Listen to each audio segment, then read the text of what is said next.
C'est le rendez-vous international dédié aux investissements dans les nouvelles technologies de l'environnement. Durant ce congrès, de nombreuses sociétés présentent ainsi leurs visions novatrices et leurs projets lors de conférences ou d'ateliers mis en place spécialement pour l'occasion.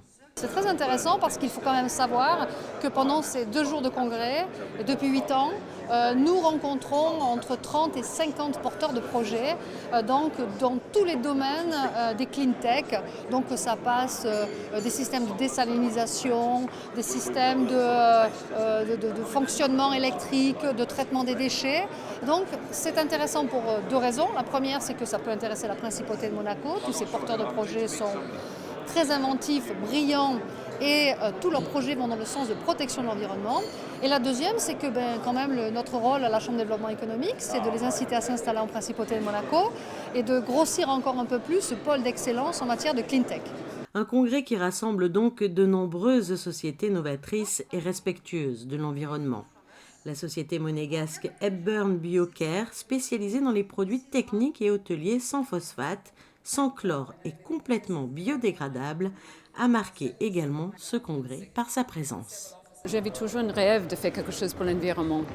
Et c'est commencé tout petit ici en France où j'ai traité de l'eau usée. Et avec ça, j'ai vu qu'il y a un marché énorme et beaucoup de choses à faire, surtout pour la mer. Il faut éviter les gens de jeter n'importe quoi non traité dans la mer. Et quand j'ai commencé, c'était en 2005.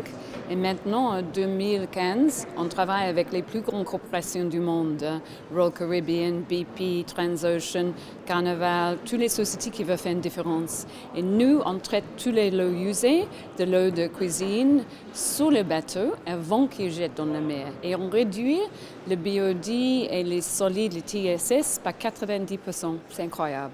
Le congrès Clinicity Monaco vient de refermer ses portes au musée océanographique, mais le rendez-vous est d'ores et déjà pris pour l'année prochaine.